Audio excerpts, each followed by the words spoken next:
applause for Jim Lee. This is his 33rd Comic-Con in a row.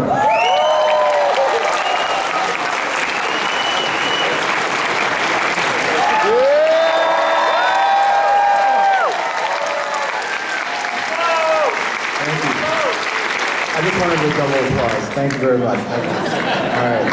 How are you guys doing? They sound so good. All right. How are you guys really doing? Great. All right. We are, okay, I always have to ask, how many people have not been to one of these panels before, seen me live? Right here. Okay, right there. All right. All right. So how many have been to panels before? About 60-40 is my guess. So for those of you that are new, this is 1 hour of your life that you will not get back. But I do promise you will have well, you might have a good time. I can't promise it, all right? So there's legal issues here. So I am going to draw, and you will ask polite but respectful questions, and I will try to answer them to the best of my ability while I'm drawing, and then at the end, I will give away these drawings to you guys. Yeah, for just a small token of money, coins, anything that you have in your pockets, I will take. No, these will be free, and I just ask that you hold on to them for at least 2 or 3 days before you eBay them, because you can pay for your trip out here, right? But if you do, that's cool too. I actually have gotten over that, you know. We all have our needs, right? So anyway, oh, I'm on the screen. Can you guys just show, yeah, that, there we go. All right. So that's what I was doing. Yeah, so I was just warming up. Anyway, so, excuse me? Last year, your wrist. Oh, my wrist? My wrist was okay last year. Was there a problem with my wrist last year? I don't remember. You have to go for arm or shoulder. Yeah, my shoulder. Thank you for asking, though. You know, so I pray with my kids every night, and they always ask for my shoulder to be better. It's been better for months, but every night, now they're going to be asking about my wrist. Thank you. Can you make Papa's wrist okay? Yeah, so I tore my rotator cuff, but it's okay. Yeah. So I'm just going to talk a little bit before I take questions and just warm up. I'm trying to it's been a while since I've been to a convention, right? Yeah.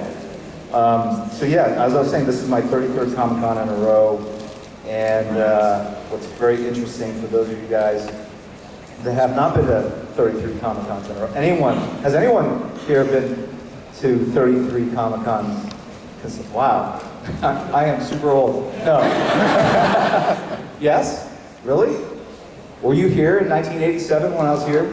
33 conventions, not 33. Isn't 33 conventions in a row the same thing as 33 consecutive conventions?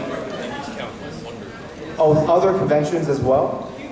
Cumulative conventions anywhere? Okay, sorry. So 33 consecutive San Diego Comic-Cons. No one? Yeah? 31. 31? All right, you're probably the closest then, all right? Well, you look great. 30.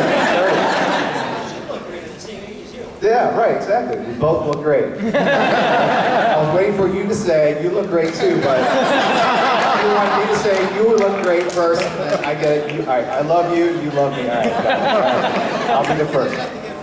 Yeah, okay, got it, I get it. I know the type. Anyway, all right. The reason why I give why do I give the sketches away? The story doesn't quite drop. So 32 years ago, 33rd Comic-Con today, I used to do, Comic-Cons were really different back then. Since it's the 50th is what I'm going to talk about a little bit today. And they were at a different venue on Broadway, and it was in the basement, it was all concrete, and there was really no signage. You know, anything that you see in Artist Alley is fancier than what the biggest companies had back then, right? In terms of signage. And I just remember, I've been in the industry for maybe all of 6 or 7 months. I'd started an Alpha Flight for another company. So I didn't really expect anyone to know my work and know who I was, but comics were a much smaller deal back then, and there were people that came up and wanted commissions, and I was drawing sketches for like $15 a pop, and that's what I did at the show. I didn't do any panels or anything like that. And then at the end, we'd go back to our hotel room, and this is how exciting Comic-Con was back then. We would sit in our rooms and draw sketches until like 3 in the morning, then go to bed, come back here, draw more sketches, go back to the hotel room, draw sketches. And then the only difference was that while we were drawing sketches in the hotel room, fans would just kind of periodically show up. I don't know how they knew where we were, but we kept our doors open, so maybe that's why. I don't know. So most of them were friends with the other artists I was kind of sharing a room with. I think there was like 4 of us in one room or something like that. So Comic-Con's really gotten a lot better, but that's what it was about. And then when, I don't know how else to say it, but when more people kind of noticed my work and my popularity kind of took off, I felt guilty charging people for sketches, and so I started thinking about, because the price of the sketches started going up higher and higher, and I always felt uncomfortable with this exchange of cash. I felt like I was going to a drug deal in the convention center. It felt very shady. So I decided I would just do sketches for free, and I did that for a couple years. And then as that demand got bigger and bigger, I found that I had to tell more people no rather than say yes. And that made them feel bad, it made me feel bad. So I stopped doing sketches, free sketches, because it's easier. If the decree is, hey, no sketches at all, people are much cooler with that than doing free sketches for 5,000 people in line and then stopping for that 5,001st person in line. They hate you, and no matter what. And so I just couldn't deal with it. And so I said, all right, I have to stop. And so I stopped, and then I started doing these panels. And then these panels, I decided, well, why don't I just draw these panels and I'll give away the sketch, and then everyone kind of understands the rules, that they have a chance, albeit 1 in 500, and it allows me to kind of share my art with you guys and still do something where it's somewhat interactive, right? So that's kind of the origins of this, and then that kind of morphed into the digital space. I do a similar thing online on a platform called Twitch. I don't know if how many of you guys know Twitch. More every year. So probably once a month, twice a month, I stream. You don't have to pay anything to join. It's just it's like YouTube. You go there and you can watch for free, and there's a chat, and you kind of talk smack about me while I'm drawing. So that's usually what happens. But the great thing about it, it's different from here, is like I'll take questions later during the session. On Twitch, people will ask questions while you're drawing, and you look at the screen and you can selectively decide what you want to read and answer. That's really cool that way. It's like, I didn't see that question. Whereas here, it's a lot ruder and harder for me to just ignore a question. So anyway, so there's a little bit more of a kind of walking on a tightrope doing it this way. But I think the streams generally get about 800 people concurrent, so not maybe a third more than the number of people here.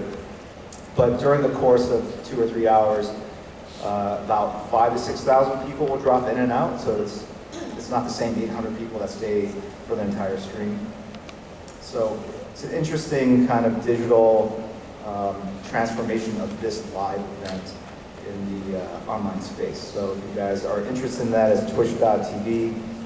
Just write down here.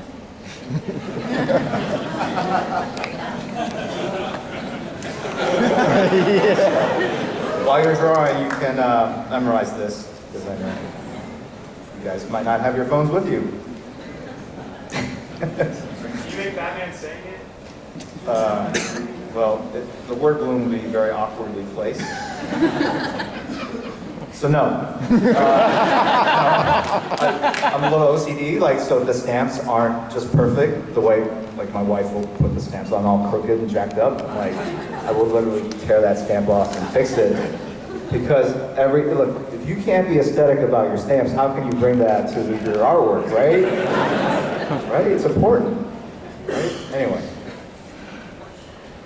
Yeah.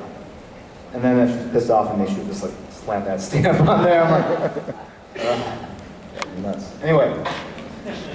So what else has changed in 33 years? Obviously the number of people that have come to convention, the mix of people, I think, was at least 90% male at the time. Probably younger though as a crowd. And it was really about meeting creators, going to panels, buying back issues, and obviously now with Hall H and all these shows that are basically adapting the content. There's a lot of other crazy stuff, and obviously with the activations that are around, I feel like Comic-Con has now taken another step and has become almost like a pop-up amusement park in many ways, right? Before it was about interacting with people that create the content, and then it was about seeing the people that are portraying the content, and now it's about you going out and being in the content, right? Whether it's via AR or VR or walking through a space that resembles like Arkham Asylum or what have you.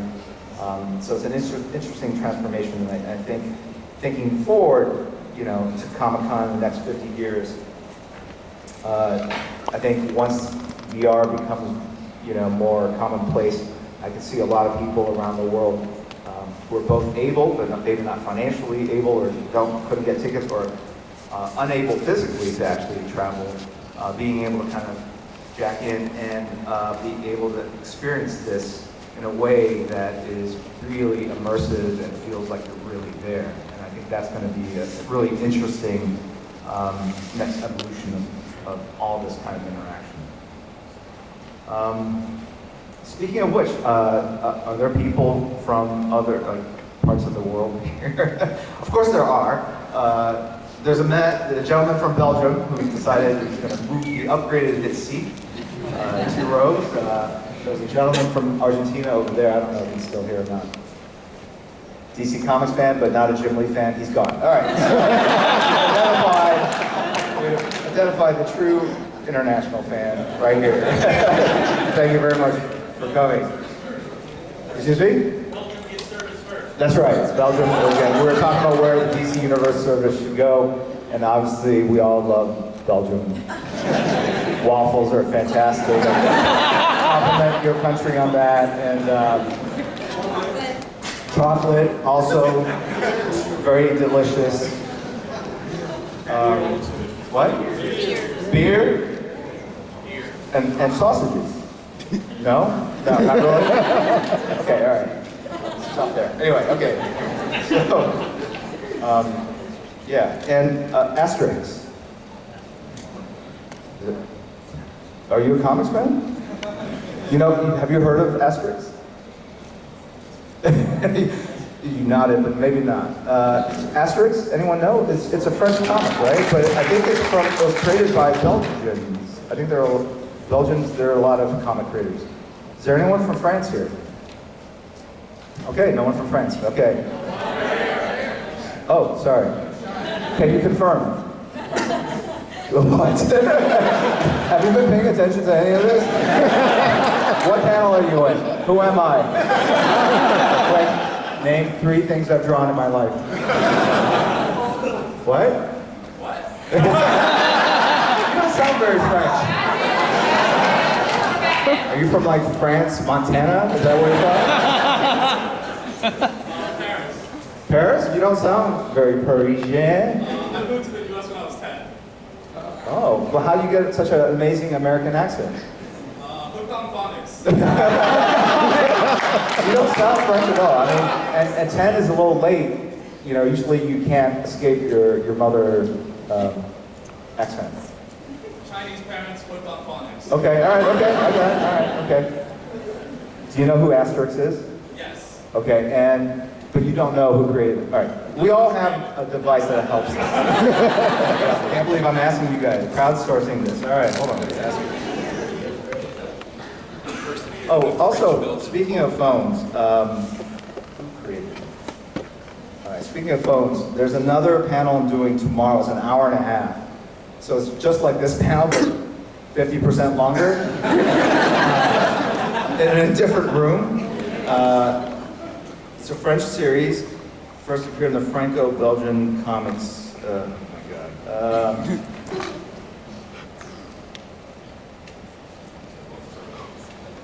All right, I'll figure it out by the next panel, sorry. But yeah, this next panel, so at the end, there's a way I kind of give away these sketches, so I ask for random things. But a lot of people that have been coming to these panels before have an advantage because they know what I asked for. So how many people here, for example, have a McDonald's receipt? 1, 2, 3, right? So I, or from Taco Bell. Really? Do you have Taco Bell, McDonald's, what else? KFC? No. That was the one I was going to ask for today. I'm sorry. Anyway, so or like nail clippers. So there's only so many weird things I can ask for. So it's an advantage over the people that have never come before. So at the next one, I was thinking of creating like an online trivia contest. There's an app that you can create something like that. I'm looking over here, because my kids are over here. They're like not helpful. All right, Cahoots? That's it, that's the one I'm looking for, right? So if you download Cahoots now, you'll have an advantage, because I'll tell people at the beginning of the next drawing panel. But Cahoots is it's an app that steals all your data and sends it to me. No, it is, that's Facebook. It's an app that you download and, sorry, I should keep drawing. It allows me to create a local contest by which you guys can answer questions that I create. And then the people that answer the questions most correctly, the fastest, will win sketches. That's one thing. But don't worry, the questions will be super easy. They'll be like, what's my favorite color? No, it's not blue. but it'll be along those lines. There's like nothing you can Google that will help you out. So some will be kind of random chance like that. And then others will be like, name the first appearance of, asterisks. Exactly. That's great. I'm going to use that. Oh my God. Anyway, so excuse me? You do not get a finder's fee, but you have my eternal thanks, which is worth a lot more than money, because you can't take money with you to the grave, but my eternal thanks will haunt you forever in weird ways. Okay, so that's just kind of my opening pitch. So I can take questions. Oh, It looks like you have a question, Oh, well, because you're standing in front of the microphone. yeah, that would be Just correct. bye. All right. Well, I've been a fan since the late 80s, and I thank you for inspiring me to like comic books in an era where it was still called nerdy, but not in the fun Comic-Con way. Late 80s? Yeah, Yeah, no, for sure. It was Yeah. a secret society. it was hard to be a comic book fan Yeah. and be a girl, No, especially. But my question is, I've heard. can I purchase those Jim Lee pencils that you're using? Oh, I didn't realize I was using my own pencils. You are correct. I did not buy these pencils. Oh, you did not? They were a gift to me from someone. I just thought it was really cool. Yeah, they are cool, and I never used them. But I grabbed a bunch of stuff off my table, and so 'cause I don't use pencils because you have to sharpen them, and I don't have a sharpener. But you can have this pencil if you Oh. want. Right now? Yeah, you can have it. Oh my God! I'm done sketching for the day, though. No, we'll just do questions and answers. That's easier anyway. Here we go. Thank you. All right. Autograph this way. It's really hard to autograph a pencil. just saying. All right. Hello, Jim. Hey, how are you? I'm fine. I'm a young artist, I'm a young animator, and I just want to know, when you were young and not famous, When I was young, Yeah, I'm not finished. when you were young, yeah, okay, yeah, I am old, correct, all right, yes. All right. Where did you get, what was your main source of inspiration, and what is your main source of inspiration now? How has that changed?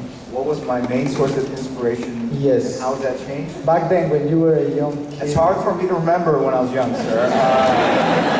Very, very long ago. I did that face app thing. My cheeks were like hanging like this. I was like, what the hell is going on? When I was young, yeah. So I would say for comic book art, it was comic books was my main source of inspiration. So I was a huge comic book fan, obviously, and I would look at the art and that would inspire me to draw. But then later as I got older, we're gonna start, I'm just gonna try to do something a little different. Let me see if I can move this. Oh, there it is. See, that's just like Twitch, or that comment. I can't see what you're drawing. There you go. This is if you're interested, this is a number 4 round brush. It just means it's thicker than number 3 brush. I don't really understand, because sometimes you find a brush and it's number 3 and it's smaller than a number, you know what I'm saying? Like I don't know what it means, that's what I'm saying. It's like tires, 275, what does that mean? I don't know. I just know that I have to find that number, right? Why is it 275? What does that mean? Why is the hat size 7 1/4? What is it? It's not 7 1/4 inches. What is it? It's just a number. It's weird. Anyway, so this is number 4. Anyway, so now when I got older, sorry for that digression. So when I got older, I don't know what I'm doing. When I got older, I started looking at other art. So anything from any art, really, I try to draw some inspiration or knowledge from, whether it's abstract art and just looking at composition and movement and color choice, to an artist like Chuck Close, who does really different kinds of art, but I'm just fascinated with the process and how he takes what we think is reality and breaks it down into shapes and abstract colors when you get up close. He does these giant portraits that are just amazing to look at in real life. In person, sorry. And yeah, so that's the kind of stuff I think about. Because, you know, when you're younger, you think you're drawing a Batman head. It looks like I'm drawing a side profile of a Batman head. But 275 on the tire is the width in millimeters. So, just in case you didn't know. Someone sent that to me, Trevor. Thank you very much. So there's a Discord channel. You guys know what Discord is? Mm-hmm. All right. So it's an online communication tool that mostly gamers use it to communicate while they're gaming. But you can also leave messages.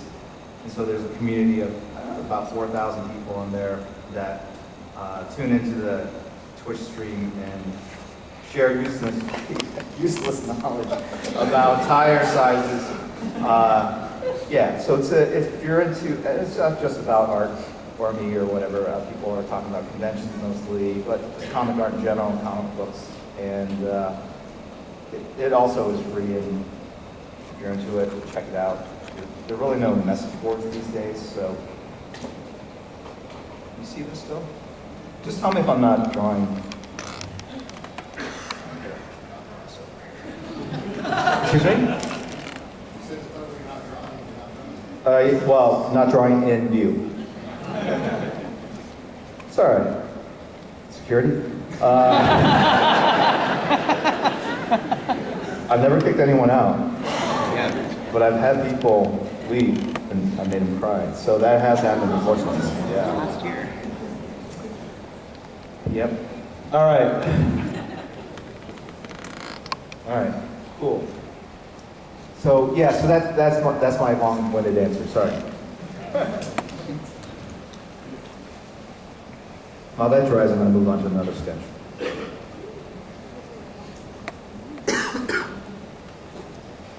Hello, Ms. Lee. I don't know if you remember me I from do, a from few the last years one. ago when I said I was a huge fan of your work and still do admire it and enjoyed yours and Stanley's work on Wonder Woman and really liked yours and Kevin Smith's work in Batman 1000, Manufactured for Use.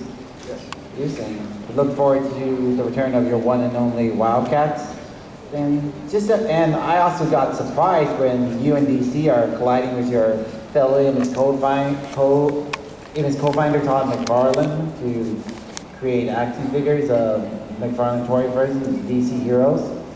So, out of curiosity, will we see a new series focused on Power Girl and a new print of Stan Lee's Just Imagine in the DC universe and new series based on the Herculoids and a new Batman series based on the Last Crime in Gotham from Detective Comics 1000, even if it's a little similar to Marvel's The Amazing Spider-Man, Renew Your Vows? Yes. Not to all those things, but yes. Some of the things you mentioned, we will do. But I'm also very excited that Todd is doing stuff with DC. I saw him last night. We got a chance to catch up. And we released this Batman black and white line of maquettes or statues. And he did the 100th one. It's based off a cover, I think, Batman 432 that he did back in the day, and it turned out great. And, you know, he's just a super talented guy, and I think I'm really interested to see what he brings to the DC characters through the toy designs and the toys that he's done. All the stuff he's done in the past have been fantastic, so super excited for that. Thank you. And you've also been an inspiration for me to write comics, and even though Batman and Spawn have had team-ups back in the 90s, but I can always see Spawn and Superman shaking hands for the 3-year deal. I've run out of paper. Does anyone have any paper? I do. I have. So this is some of the stuff I've done, like on Twitch. Like sometimes I'll. Oh, that's a little small for me. Sorry. Yeah, no, it's just hard. It's harder for me to. Sorry. Thank you, though. Yeah. Does that work? Oh, wait. That one's a little. Yeah, I'm gonna take. Sorry. I'm gonna take that. Sorry. No, I'm gonna take that one. That's too thin. Sorry. No, not that one. The Strathmore, the real paper. Sorry. I warned you. I did warn you. I said that's it. No, that's like notebook paper. That's like legal pads. I don't know. Oh, you're taking notes. Okay, sorry.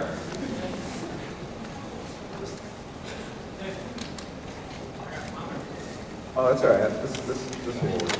Oh, you're just gonna give me one? All right. no, Okay, no, thank you. It's a little large. Here, I'll just take one. That's fine. Yeah, I don't think I'm gonna make more.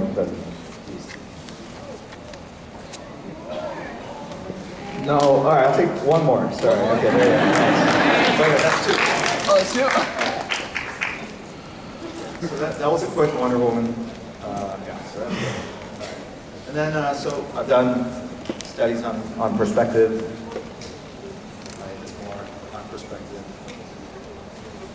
Right, so while I'm drawing, sometimes people ask me a question about an artistic process. And I'll try to break it down. This is like a shot of perspective on a figure, slightly looking up on, I think it's Batman, right? Yeah. No, it's not Iron Man. Look, clearly, I just want my boss to know I'm not drawing Iron Man. Don't ruin it for the rest of us, all right? That's right, Batman, that's right, downshot Batman, right? Same thing. It's funny with Batman, he looks unhappy even if I don't draw them out. Right? He looks pissed. I don't know why. And then I did a thing on teeth. This is not how you draw teeth. This was the bad example. This is do not, because it looks creepy as hell. You draw it that way, right? Super important. When you meet people like this, you go, ooh. Right? And then, I don't know what the hell's going on here. A soup can with access to someone's internal organs, apparently. Oh, maybe it was where you put the bat logo. I don't know. And then capes. Did you guys go, aw? Well, thank you very much. I spent a lot of time on this. 33 years of work to be able to do this. Here's the dissection of the capes, right? Oh my God, it's horrible. It's pins of cloth, and then the pins are the areas, it was actually that all matter is made of atoms, and the atoms all line up in a row, and they all, even though they're connected, act independently when a force is acted on them, and they're all tied to this pin. But when force, wind is applied, the atoms all kind of oscillate, and that accounts for this random shape. That's too much information for you guys, right? All right. There we go, capes. This is how you do it.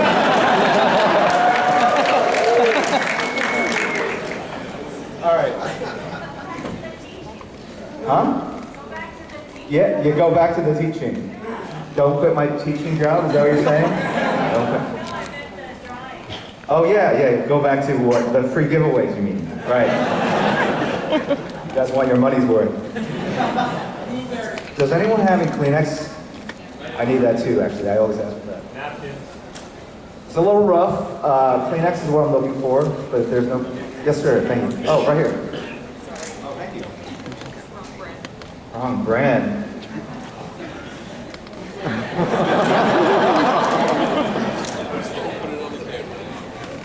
There you go. Thank you very much. Hold on. I'll take two.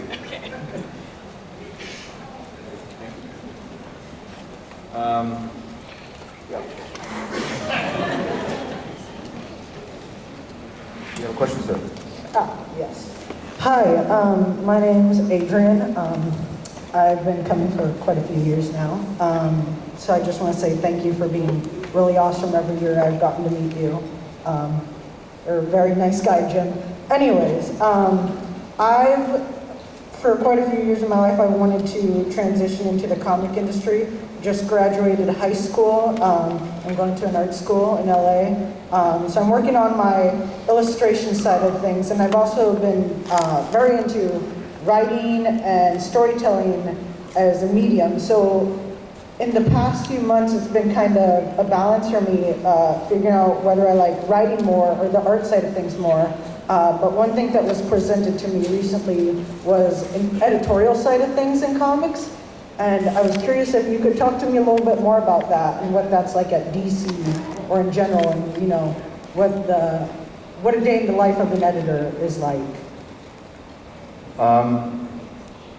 Actually, being an editor is not a bad way to kind of break into the industry. There are a lot of creators that used to be editors, and back in the day, a lot of editors actually did write and draw, mostly write. But we got rid of that because we wanted to get rid of that kind of conflict, right? In that if you have an editorial team and they can all get writing work and get paid to do that, they start assigning work to each other because they're friends and they work together, and you might not necessarily be getting the best quality of work. And so that was taken out, so you have to kind of quit. But Peter Tomasi, the writer that works on Detective, he was an editor. Mark Wade was an editor back in the day. So it's definitely a good path, because you will definitely learn about storytelling, how to construct stories. You'll learn really, you know, from all the creators that you've worked with. So yeah, I would recommend that. Awesome, thank an you. Opportunity. Yeah. Thank you. All right. Hey, Jim. So before I ask my question, I just want to say real quick that I was actually the lucky person last year who got your artwork. And I just wanted to let you know that I still have it. So, Oh, all right, okay. All right, cool. yeah, you actually gave it to me for my birthday last year. And yeah, I have it. Is it your birthday again No. this year? Is this... It's all right, you can just cut to the chase, You can man. ask me that. What? But However, I will When is lobby your for birthday? whoever's birthday is today Right, to December. get a piece. What? I will lobby for whoever's birthday is today to get one of your pieces. Okay.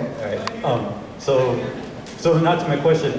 It's more kind of like on the business side of like DC publishing, but I was kind of curious as to how popular DC is outside of the U.S. Have you seen like territories like around the world, maybe like in Latin America or like Europe or like Asia? Like, where do you Definitely see- Belgium.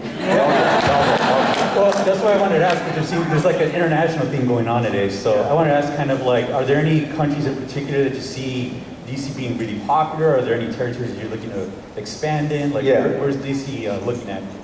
All right, so the biggest market that we have right now is in France.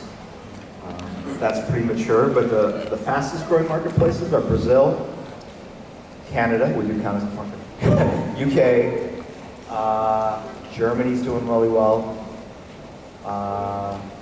Yeah, but the biggest, so those are the fastest growing, but the biggest opportunities are like in China, right, with over 1 billion people, but it's a lot harder to kind of break into that marketplace. But we'll be doing a lot of stuff there. I'm going to be going to Shanghai in 2 weeks. I'm from Shanghai. You're from Shanghai? Yeah. I'll see you. Are you going to be there in 2 weeks? Yeah. I will be there in Shanghai. Yeah. I don't think I've announced it yet, so keep it under, yeah. So then, yeah, so there's a show called China Joy. You know China Joy? If you Google it though, it's all like booth babes dancing around, but I know that there's other stuff. But it's a video game event, and so we go there. I went to Beijing Comic-Con in 2016. So I try to do a lot of international shows just because I like to travel, but I also like to see how this content, these characters kind of impact fans all around the world. I mean, it's mostly the same, but there's nuances to it depending on the territories and the countries. Yeah, so yeah, that's so we do look at it a lot, and we feel both in publishing and media, the opportunities are international, and it's just yeah, kind Do you of see like a lot of growth like in Latin America, or is I can't really say at this point, but we have a roadmap of features that we want to add, and international is definitely on it. all right. But thank you, Jim. No problem. Hello. I just have a question about like, what should I do if I want to be a comic book illustrator? How old are you? Can I ask? 12. 12? All right, so I have different bits of advice at different ages. At 12, I would say, just really follow your passion for drawing. I assume you love drawing. That's first, that's our prerequisite, right? Just try to draw as much as you can and draw what you love, right? So if it's comic books, draw your favorite characters, but try to draw from your imagination. Obviously look at existing stuff that you love and you think looks good and try to learn from it. But also look at stuff you don't like and try to figure out why you don't like a particular story or someone's artwork and think about what you want to avoid so that you don't fall into maybe the same trap, that whatever mistakes that you see. And then in 3 or 4 years, maybe start thinking about drawing things outside your normal comfort zone, learning about perspective, 3-point perspective. Do you know anything about 3-point perspective? So perspective is it's why buildings look the way they do. I don't even know I can't even define perspective. What is it? It's this. No, it's not. Okay.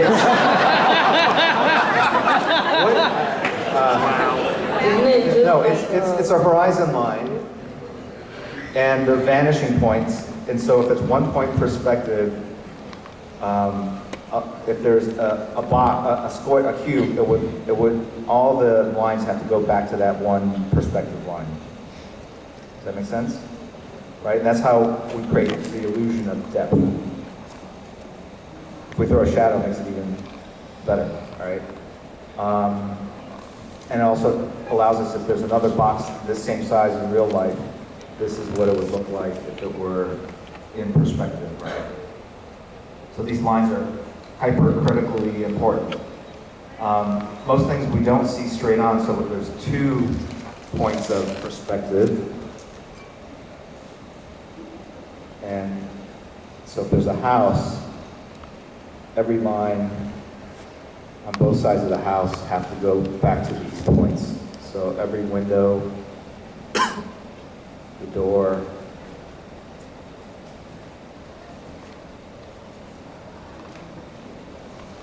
so it's just learning about the mathematical underpinnings of drawing so that you can create the illusion of depth and reality.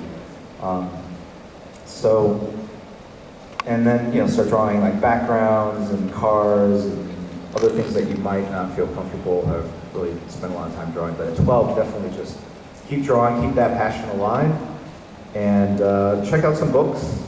There's George Bridgman is an artist that I really like, but just go to the library. There's no such thing. Sorry, what am I saying? No, there are still libraries. You can go to the library, or you can Google. There's a lot of videos online on this thing called YouTube, and apparently you can watch people draw and learn from them as well. It's probably better than trying to read and look at pictures. Yeah, so that's what I would encourage. All right? Thank you. No problem. So I find drawing and talking very difficult. So when I draw, I'm always quiet. And then when I start drawing and talking, my hand does something totally different. Right. So do you have any tips to like break through that disconnect? Try drawing at a panel, and we'll quickly learn to do both. Not looking. No, you should. Don't talk while you draw. That would be right. That's what you're saying. Right. You draw when you try to someone talk. recommended that I would just voice over afterwards, like I'll shoot. Oh, for the videos you're doing. Yeah. Ah. And then just comment after. Yeah, I don't know. I think if you're still trying to work out the drawing, I would not worry about the video part of it. For me, at least. But if you want to videotape your journey of like, hey, I don't know how to draw, or I can only draw this way and I want to get better at it, here's my sort of progression over the years. Yeah, it's hard, I think.